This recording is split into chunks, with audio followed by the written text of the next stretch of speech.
Hi friends, please subscribe to Amravati Media and press the bell icon for more latest updates. వైసీపీకి ఊహించని మేలు చేస్తున్న కూటమి.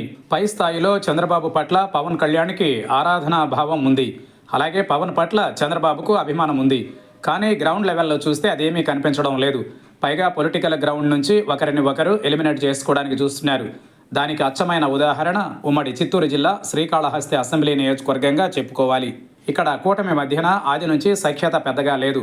దానికి కారణం ఒకరితో మరొకరు పోటీ పడడం, రాజకీయ ఆధిపత్యం కోసం ఎందాకైనా అన్నట్లుగా వ్యవహరించడం. అమెరికాలో సాఫ్ట్వేర్ ఉద్యోగస్తులుగా ఉంటూ నెలకు చెరి 12 లక్షల జీతంతో హాయిగా గడిపే కోట వినుత, ఆమె భర్త చంద్రబాబు 2018 ప్రాంతంలో రాజకీయాలపైన మక్కువతో సొంత ప్రాంతానికి వచ్చేశారు. ఇక కోట వినుత జనసేనలో చేరారు. 2019 ఎన్నికలలో ఆమె ఆ పార్టీ ఎమ్మెల్యే అభ్యర్థిగా పోటీ చేశారు. ఇక 2024లో పొత్తులలో భాగంగా ఈ సీటును ఆమె కోరుకున్నారు. కానీ దక్కలేదు. బొజ్జల సుధీర్ రెడ్డికి ఈ సీటు ఇచ్చారు. ఎన్నికల వేళ ఎలా ఉన్నా గత 13 నెలలుగా మాత్రం టీడీపీ వర్సెస్ జనసేనగానే కథ నడుస్తోంది.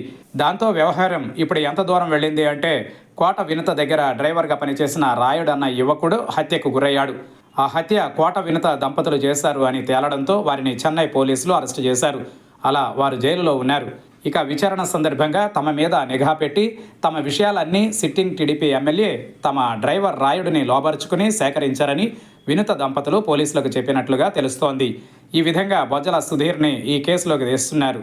మరి కోట వినుత దంపతులు చేస్తున్న ఆరోపణలు నిజమైతే మాత్రం బొజ్జల మెడకు కూడా ఈ ఉచ్చు బిగుస్తుందని అంటున్నారు. ఇక శ్రీకాళహస్తిలో 2 పార్టీల నేతలు పరస్పరం చేసుకుంటున్న ఆరోపణలతో కూటమి వీధిన పడినట్లయింది. నిజానికి గత ఏడాదిగానే కూటమిలో ఈ 2 పార్టీల మధ్య భారీ గ్యాప్ వచ్చింది. మంత్రులతో తమ మీద కోట దంపతులు ఫిర్యాదులు చేస్తున్నారని ఎమ్మెల్యే అనుచరులు అంటున్నారు. అయితే తమకు సరిగ్గా న్యాయం చేయడం లేదని, మిత్రపక్షంగా గౌరవం లేదని జనసేన నేతలు అంటున్నారు. ఇప్పుడు టీడీపీ వారిని లాగే ప్రయత్నం చేస్తోంది. ఈ మొత్తం ఇష్యూలో కూటమి ప్రతిష్ఠ అయితే దెబ్బతింది. సరిగ్గా ఇదే సమయమని వైసీపీ మాజీ ఎమ్మెల్యే బియ్యపు మధుసూదన్ రెడ్డి రంగంలోకి వస్తున్నారు. ఆ 2 పార్టీల వ్యవహారాన్ని ఆయన అనుచరులు ఎండగడుతున్నారు.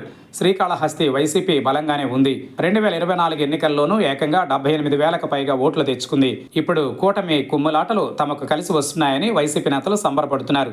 చూడాలి మరి ఏం జరుగుతుందో.